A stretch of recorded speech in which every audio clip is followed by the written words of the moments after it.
Hello everyone. तो इस video में मैं डेफिनेशन 46 नंबर से पढ़ना था। 46 डेफिनेशन है प्लेस ऑफ सेफ्टी। तो प्लेस ऑफ सेफ्टी का मीन्स क्या होगा? एनी प्लेस और इंस्टीट्यूशन जो कि पुलिस लॉकअप नहीं है या जेल नहीं है, एस्टेब्लिश की गई है सेपरेटली या अटैच्ड, ऑब्जर्वेशन होम के लिए या स्पेशल होम के लिए, ऐसा केस में मतलब जैसा भी हो। और जो पर्सन इन चार्ज है उस जगह का वो विलिंग है कि रिसीव करे, मतलब बच्चों को रख सकता है, अपने पास बुला सकता है, टेक केयर कर सकता है इन बच्चों की जो कि एलिजिड और found to be conflict with law है, मतलब जो बच्चों ने कोई भी ऑफेंस किया है और किसने ऑर्डर पास किया है, या तो ऑर्डर पास किया गया है बोर्ड के द्वारा या चिल्ड्रन कोर्ट के द्वारा, और कभी भी पास किया होगा या तो इंक्वायरी के टाइम पे या ऑन गोइंग, मतलब या फिर उसका रिहेबिलिटेशन अभी चल रहा है। तो आफ्टर फाउंड गिल्टी, जब वो गिल्टी पाया गया तो कुछ पीरियड या पर्पस जो कि स्पेसिफाई ऑर्डर में किया होगा उस पर्पस के लिए हम उसको इस जगह पे रखते हैं प्लेस ऑफ सेफ्टी में। 47 है प्रिस्क्राइब। तो प्रिस्क्राइब का मीन्स है rules made under this act, इस एक्ट में जो भी रूल बना है वो प्रिस्क्राइब होगा। 48 है प्रोबेशन ऑफ। तो प्रोबेशन ऑफिसर का मतलब है जो कि अपॉइंट किया गया है स्टेट गवर्नमेंट के द्वारा as probation officer under probation of offenders act 1958। 1958 में ये प्रोबेशन ऑफ ऑफेंडर्स एक्ट आया था। उसमें जो भी ऑफिसर है को हम लोगों ने अपॉइंट किया है एक्ट नंबर 20 में। या फिर लीगल कम प्रोबेशन ऑफिसर जो कि स्टेट गवर्नमेंट ने अडॉप्ट किया है, अपॉइंट किया है डिस्ट्रिक्ट चाइल्ड प्रोटेक्शन यूनिट में। फिर प्रोस्पेक्टिव अडॉप्टेड पेरेंट्स का मीनिंग क्या है?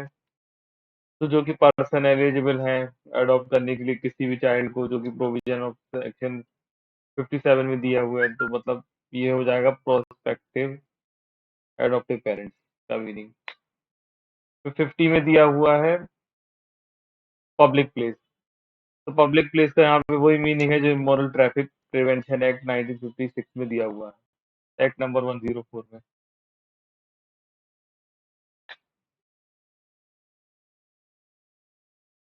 फिर 51 में है रजिस्टर्ड। तो रजिस्टर्ड का मीनिंग यहाँ पे किसके रेफरेंस में बात कर रहे हैं? तो हम रेफरेंस में बात कर रहे हैं चाइल्ड केयर इंस्टीट्यूशन या कोई भी एजेंसी फैसिलिटी जो कि मेंटेन या मैनेज की जाती है स्टेट गवर्नमेंट के थ्रू, या वॉलंटरी भी है मतलब खुद से है, या फिर नॉन गवर्नमेंटल ऑर्गेनाइजेशन मतलब एनजीओ से है।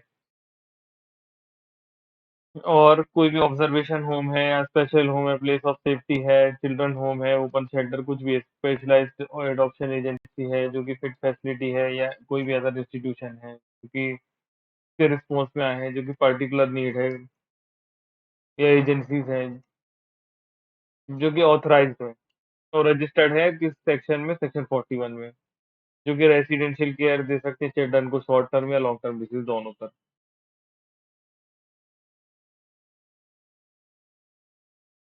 फिर रिलेटिव। रिलेटिव का मीनिंग हो यहाँ पे relation to a child for the purpose of adoption under this act. Adoption के लिए यहाँ पे क्या मीनिंग होगा? अगर रिलेटिव का मतलब है तो उसके पैटर्नल अंकल और आंट है, या मैटरनल अंकल और आंट है, या फिर पैटर्नल ग्रैंड पेरेंट्स है, या मैटरनल ग्रैंड पेरेंट्स है।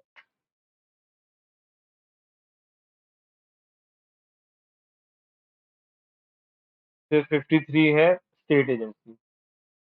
तो स्टेट एजेंसी का मीनिंग यहाँ पे है स्टेट एडॉप्शन रिसोर्स एजेंसी, इसको सारा बोलेंगे, जो कि स्टेट गवर्नमेंट ही एस्टेब्लिश करेगी, ऑब्वियस सी बात है, जो एडॉप्शन से रिलेटेड मैटर्स को डील करती है, जो कि 67 सेक्शन में दिए हुए हैं। फिर 54 सीरियस ऑफेंसेस, ये इंपॉर्टेंट है, इसको आप याद रखिए। तो हमने इसके पहले हमने 33 में पढ़ा हुआ है हीनियस ऑफेंसेस। तो हीनियस ऑफेंसेस वो भी वही होते हैं जिसमें 7 साल से ज्यादा की सजा मिलती है। 33 के बाद हमने 45 में देखा था पैटी ऑफेंसेस। पैटी ऑफेंसेस जिसमें 3 साल से कम की सजा मिलती है, हमने देखा हुआ था। अब 54 में हमें सीरियस ऑफेंसेस देखने के लिए हमें ये देखना पड़ेगा कि सीरियस ऑफेंसेस जो हैं, सीरियस ऑफेंसेस इन दोनों के बीच में होते हैं, मतलब ना ये पैटी ऑफेंसेस है और ना हीनियस ऑफेंसेस, इनके बीच में है। तो ये ऐसे ऑफेंसेस हो जाएंगे जिसमें आईपीसी या किसी और लॉ में पनिशमेंट कितनी मिलती है? 3 साल से लेके 7 साल, मतलब 3 साल से कम नहीं, बिटवीन है, मतलब 3 साल से लेके 7 साल तक। 3 साल से कम नहीं और 7 साल से ज्यादा नहीं। तो 55 में है स्पेशल जुवेनाइल पुलिस यूनिट। तो स्पेशल जुवेनाइल पुलिस यूनिट का मतलब है पुलिस फोर्स किसी भी डिस्ट्रिक्ट में, किसी भी सिटीज में, या फिर किसी अदर पुलिस यूनिट, जैसे कि रेलवे पुलिस हो गई, जो कि चिल्ड्रन से डील करती है, designated as a handling children under section 107। तो सेक्शन 107 में या तो वो चिल्ड्रन से डील करती हैं, या चिल्ड्रन को हैंडल करने के लिए कोई भी डिस्ट्रिक्ट या सिटी की पुलिस होगी, या रेलवे पुलिस होगी, और अदर पुलिस यूनिट कोई भी होंगी। फिर 56 में है स्पेशल होम। तो स्पेशल होम में कोई भी इंस्टीट्यूशन जो कि स्टेट गवर्नमेंट के द्वारा एस्टेब्लिश हुई है, वॉलेंट्री या नॉन गवर्नमेंटल ऑर्गेनाइजेशन के द्वारा भी हो सकती हैं, और रजिस्टर्ड है सेक्शन 48 में। वो किस पर्पस के लिए? तो housing and providing rehabilitative service. तो या तो हाउसिंग के लिए, रिहेबिलिटेटिव सर्विस को लिए मदद करती हैं। किसके लिए? तो चिल्ड्रन जो found in conflict with law.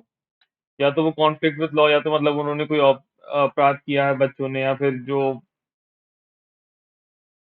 Inquiry, या तो जो भी इंक्वायरी उनके खिलाफ चालू हुई गई हो गई है, और जिनका लगता है कि उन्होंने कोई ऑफेंस कमिट किया है, तो वो यहाँ पे आएंगे। किस सेंड टू सच इंस्टीट्यूशन, मतलब जिस इंस्टीट्यूशन में भेजे जाएंगे, ऑर्डर ऑफ बोर्ड, मतलब बोर्ड बोर्ड के ऑर्डर से। फिर इसके बाद है स्पेशलाइज्ड एडॉप्शन एजेंसी। तो उसका मतलब है कि इंस्टीट्यूशन जो भी स्टेट गवर्नमेंट ने एस्टेब्लिश की है, या तो फिर वॉलेंट्री, या तो मतलब वो खुद से है, या नॉन गवर्नमेंटल ऑर्गेनाइजेशन मतलब एनजीओ से है, और जो रिकॉग्नाइज्ड है सेक्शन 65 में। किस पर्पस के लिए? अब स्पेशलाइज्ड एडॉप्शन एजेंसी किस पर्पस के लिए रहेंगी? तो किसको हाउसिंग दी जाएगी एडॉप्शन में? तो एडॉप्शन उसी का होगा जो ऑर्फन है, या अबेंडेंड है, या सरेंडर्ड है। और कहाँ पे प्लेस किया गया है? Place there by order of committee, committee के ऑर्डर से यहाँ पे प्लेस किया गया है, और इनका पर्पस क्या है एडॉप्शन के लिए?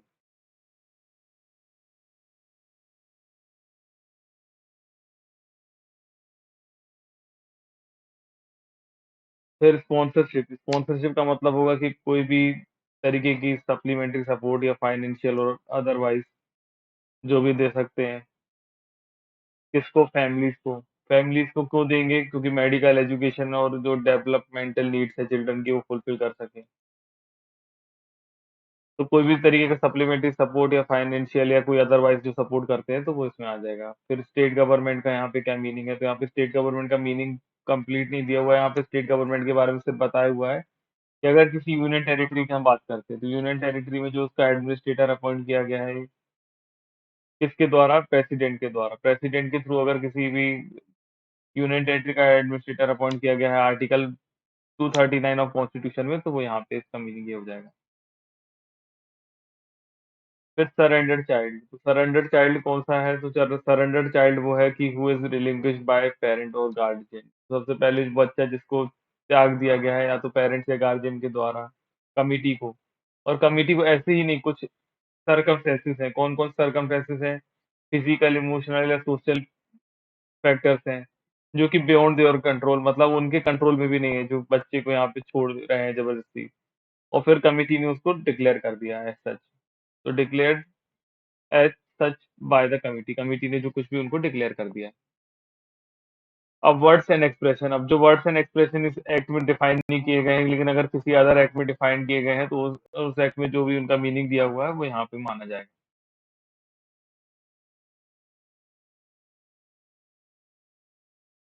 अब बात करते हैं चैप्टर 2 की। तो चैप्टर 2 क्या बात करता है? General principles of care and protection of children. तो ये जनरल प्रिंसिपल्स हैं जो हमें याद रखना पड़ेगा, या केयर और प्रोटेक्शन से रिलेटेड चिल्ड्रन के। और इसमें जो सेक्शन 3 आता है, आप याद रखिए, सेक्शन 3 पे पूरा चैप्टर 2 बेस्ड है। तो जनरल प्रिंसिपल्स जो है वो फॉलो करना पड़ेंगे एडमिनिस्ट्रेशन ऑफ एक्ट में। तो ये जो जनरल प्रिंसिपल्स हैं, ये एडमिनिस्ट्रेशन ऑफ एक्ट में फॉलो करना पड़ेंगे। किसको? सेंट्रल गवर्नमेंट को, स्टेट गवर्नमेंट को, बोर्ड को, और अदर एजेंसी को। किसी भी तरीके से जब भी वो कुछ इम्प्लीमेंटेशन कर रहे हैं कुछ भी प्रोविजंस का, तो इन प्रिंसिपल्स को वो याद रखेंगे। तो कभी कभी डायरेक्टली क्वेश्चन आ जाता है। आप सारी चीजें आपको इम्पोर्टेंट पढ़ना है, ये बहुत इंपॉर्टेंट है। जैसे इसमें पूछ लेते हैं कि इसमें टोटल कितने तरीके के प्रिंसिपल्स के बारे में याद बताया गया है। तो उसमें 16। आप ये नंबर याद रखिए, राजस्थान में आ चुका है एक बार, कि कितने प्रिंसिपल्स के बारे में सेक्शन 3 में बताया हुआ है। तो अब हम वन बाय वन रीड करेंगे। तो फर्स्ट प्रिंसिपल है principle of presumption of innocence. तो चाइल्ड शैल प्रिज्यूम लिखा हुआ है, तो शैल मतलब मैंडेटरी है कि हमें उसको इनोसेंट ही मानना पड़ेगा। तो every child shall be presume to be innocent of malafide और criminal intent up to the age of 18 years. तो 18 ईयर्स तक का कोई बच्चा है, जब भी उसकी बात होगी तो हम उसको प्रिज्यूम तो इनोसेंट करके ही चलेंगे। फिर principle of dignity and worth. तो जो ऑल ह्यूमन बीइंग्स है, जैसे कि हम बताते हैं, उनको इक्वल डिग्निटी और राइट देना चाहिए, तो उसकी बात हुई है। फिर थर्ड है प्रिंसिपल ऑफ पार्टिसिपेशन। तो जो भी चाइल्ड है उसका शैल लिखा हुआ है, देखिए यहाँ पे भी, तो उसके पास उसका राइट होगा कि उसको भी हम सुनने का मौका देंगे, पार्टिसिपेट करने का मौका देंगे किसी भी प्रोसेस में, डिसीजन में जो कि उसके इंटरेस्ट को अफेक्ट कर रहे हैं। और ये कंसिडरेशन में लिया जाएगा कि उसकी एज और मैच्योरिटी क्या है बच्चे की। फिर इसके बाद है प्रिंसिपल ऑफ बेस्ट इंटरेस्ट। जब भी हम कोई डिसीजन लेंगे किसी भी चाइल्ड से रिलेटेड, तो हमें ये देखना पड़ेगा कि प्राइमरी कंसिडरेशन हमें उसको ये देना पड़ेगी कि बेस्ट इंटरेस्ट ऑफ चाइल्ड को ही हम देखें और उसकी हेल्प करें कि वो डेवलप करे फुल पोटेंशियल अपना। Principle of family responsibility. तो प्राइमरी रिस्पॉन्सिबिलिटी केयर और नर्चर एंड प्रोटेक्शन की किसके ऊपर है? Shall be on the biological family और एडॉप्टिव फैमिली और फॉस्टर पेरेंट्स, ऐसा केस में भी।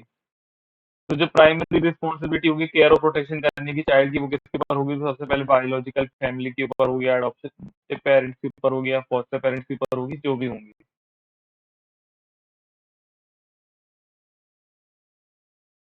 तो प्रिंसिपल ऑफ सेफ्टी। तो all measure shall be taken in to ensure that the child is in safe and not subject to any harm, abuse, maltreatment, while in contact with the care and protection system and thereafter।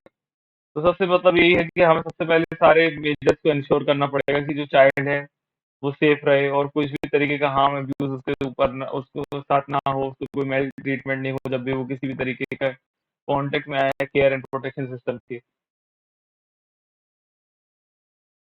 फिर seven देखिए positive measures.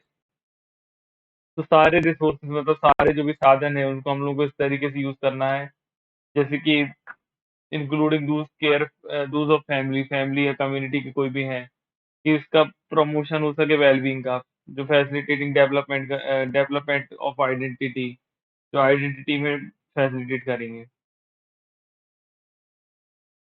और provide करेंगे एक inclusive enabling environment को, मतलब environment का अच्छा environment देंगे और किसी भी तरीके की वल्नरेबिलिटीज मतलब जो कमियां हैं उनको कम करेंगे जो कि चिल्ड्रन नीड एंड प्रोटेक्शन से रिलेटेड हैं, और जो भी नीड बताई है इसके इंटरवेंशन इस एक्ट में। फिर है eight principle of non stigmatic semantics. तो नॉन स्टैग्मेटिक सेमेंटिक्स का मतलब होता है कि यहाँ पे एडवाइजरल है और accusatory words are not to be used in the process pertaining to a child. तो जब भी हम चाइल्ड के बारे में कुछ भी बातचीत करेंगे तो हमें ये गलत वर्ड उसके अगेंस्ट नहीं बोलना पड़ेंगे कि इसने ये ऑफेंस किया या इसने ऐसा किया, या जैसे हम बोलें कि इस बच्चे ने ये गलत काम किया है, तो ऐसे कुछ वर्ड हम यहाँ पे नहीं बोलेंगे। फिर है नाइन्थ है principle of non waiver of rights. तो non waiver of the rights of a child is permissible और valid whether sought by the children or person acting on behalf of the children or a board or committee or any non-exercise of fundamental rights shall not be amount to behavior। तो कोई भी बच्चा या कोई भी उसके behalf में जो बच्चा पर्सन उसके बिहाफ में एक्ट कर रहा है उसके बेनिफिट के लिए, या बोर्ड या कमेटी कोई भी ऐसा डिसीजन नहीं लेंगी जिससे उसके राइट्स या वो बच्चा खुद भी चाहे तो भी ऐसा कोई डिसीजन नहीं लेगा कि जिसमें उसका जो राइट्स हैं वो अपने सरेंडर कर पाए। वेवियर मतलब होता है कि वो अपने छोड़ दे, ऐसा कभी वो नहीं हो सकता। और अगर वो अपने फंडामेंटल राइट्स का इस्तेमाल नहीं कर रहा तो यहाँ पे हम उसको बेबी नहीं मानेंगे।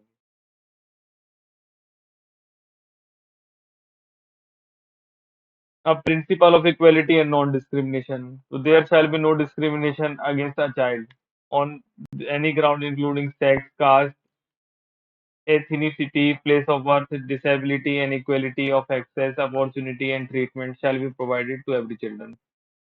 तो कोई भी चिल्ड्रन है उसके खिलाफ किसी भी तरीके का डिस्क्रिमिनेशन नहीं होगा कि ये बच्चा मेल है, फीमेल है, या इस कास्ट का है, इस एथनिसिटी का है, प्लेस ऑफ बर्थ ये है, इसकी डिसेबिलिटी है, और सब चीज में हम उसको इक्वालिटी ऑफ एक्सेस देंगे, चाहे वो अपॉर्चुनिटी हो, ट्रीटमेंट हो, और हर एक चिल्ड्रन को। फिर है 11th है principle of right to privacy and confidentiality. तो every child have a right to protection of his privacy and confidentiality. तो हर एक चाइल्ड की जो राइट और टू प्रिवेसी और कॉन्फिडेंशियलिटी है उसको हम प्रिजर्व करके रखेंगे। मतलब हर किसी बच्चे की एक आइडेंटिटी होती है, उसका जो इन्फॉर्मेशन है वो हम लोग गोपनीय रखेंगे, सबको बताएंगे नहीं, छुपा के रखेंगे। By all means throughout the judicial process, तो जितने देर भी उसका ट्रायल चल रहा है, कोई भी जुडिशियल प्रोसेस चल रहा है, तो उसकी आइडेंटिटी डिस्क्लोज नहीं हो, हम ये ध्यान रखेंगे। फिर 12th है principle of institutionalisation as a measure of last resort. तो जब भी किसी चिल्ड्रन की बात आएगी तो हम ये हमेशा ध्यान में रखेंगे कि इंस्टीट्यूशनल केयर जो है, जब हमें किसी इंस्टीट्यूशन के पास चाइल्ड को भेजना पड़े, वो लास्ट रिजॉर्ट होगा। मतलब एक आखिरी उपाय के रूप में उसको देखा जाएगा, आफ्टर मेकिंग रीजनेबल इंक्वायरी। तो जब भी हम किसी चाइल्ड को इंस्टीट्यूशनल केयर के पास भेजने वाले हैं, तो हमें ये देखना पड़ेगा कि इंस्टीट्यूशनल केयर जब हमें भेजना तभी पड़े जब हमारे पास कोई और उपाय ना हो, और रीजनेबल इंक्वायरी करके ही देंगे। फिर इसके बाद है 13 पॉइंट है प्रिंसिपल ऑफ रेपरेटेरियन और रिजॉर्टेशन, सॉरी रेस्टोरेशन। तो every child in the juvenile justice system shall have the right to be reunited with his family at the earliest, and to be restored the same socio-economic and cultural status that he was in before coming under the purview of this act, unless such restoration and reparation is not in the best interest। तो जब भी हम किसी juvenile justice system के बारे में बात करेंगे, तो वही हमेशा फैमिली से दोबारा मिलाने की कोशिश करेगा, वो भी जितनी जल्दी हो सके रिस्टोर कर देगा, और सेम इकोनॉमिक और सोशियो इकोनॉमिक और कल्चरल स्टेटस पे, जैसा कि वो से पहले था, before coming under the purview of this act, इस एक्ट से आने के पहले जैसी जिस हालत में वो था। लेकिन तब नहीं जब हमें लगता है कि उसका रेस्टोरेशन या रेपरेटेरियन जो है,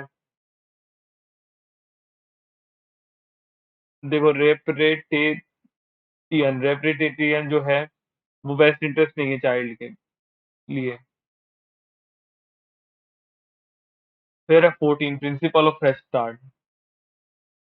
So all past records of a child under the juvenile justice system should be erased except special circumstances। तो जब भी बच्चे का ट्रायल खत्म हो जाता है, तो जो भी उसके पास्ट रिकॉर्ड्स है चाइल्ड के, वो डिस्ट्रॉय कर दिए जाते हैं और मिटा दिए जाते हैं।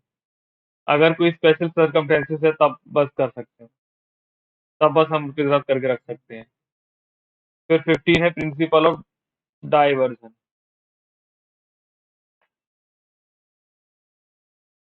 So measures for dealing with the children in conflict with law without resorting to a judicial proceeding shall be promoted unless the best interest of the child or society as a whole। तो हमें ये जब भी किसी बच्चे का judicial proceeding में trial करने की नौबत नहीं आए, ऐसे ही हम हमेशा पहले से मान के चलेंगे कि ऐसी कोशिश करेंगे। तो measures for dealing with a child in conflict with law without resorting to a judicial proceeding, बिना जुडिशियल प्रोसीडिंग में करे ही उसका निपटारा हो जाए, ऐसा हम सोचेंगे, मतलब ऐसा हम चाहेंगे। शैल बी प्रमोटेड मतलब हमें ऐसा करना पड़ेगा। लेकिन अगर हमें लग रहा है कि बेस्ट इंटरेस्ट ऑफ चाइल्ड इसी में है और सोसाइटी में, तो फिर हम कर सकते हैं। फिर लास्ट है 60 प्रिंसिपल ऑफ नेचुरल जस्टिस। तो लास्ट वाला हमेशा याद रखिए कि प्रिंसिपल ऑफ नेचुरल जस्टिस है। तो जो कि बेसिक प्रोसीजर स्टैंडर्ड्स हैं फेयरनेस के, जो कि हमेशा अपन को एडहर्ट होना चाहिए, मतलब हमेशा फॉलो करना चाहिए। जैसे कि इसमें क्या क्या इंक्लूड होता है, राइट टू फेयर हियरिंग। जैसे फेयर हियरिंग मतलब तो बोथ द साइड हमें सुन लेना चाहिए। रूल अगेंस्ट बायस, मतलब जो भी कोई पार्टी है तो उसके खिलाफ हमें बायस नहीं होना पड़ेगा। एंड राइट टू रिव्यू, मतलब हमें उसको अगर कुछ वो दोबारा चाहता है, मतलब दोबारा एक बार उसकी सुन ली जाए तो हमें रिव्यू वगैरह उसको देना चाहिए। ऑल पर्सन्स और बॉडीज, सारे पर्सन्स और बॉडीज के द्वारा। एक्टिंग इन जुडिशियल कैपेसिटी, तो जो भी जुडिशियल कैपेसिटी में एक्ट कर रहे हैं इस एक्ट के अंडर में। तो अब हमें चैप्टर 2 भी कंप्लीट हो गया। नेक्स्ट वीडियो में हम चैप्टर 3 से पढ़ेंगे।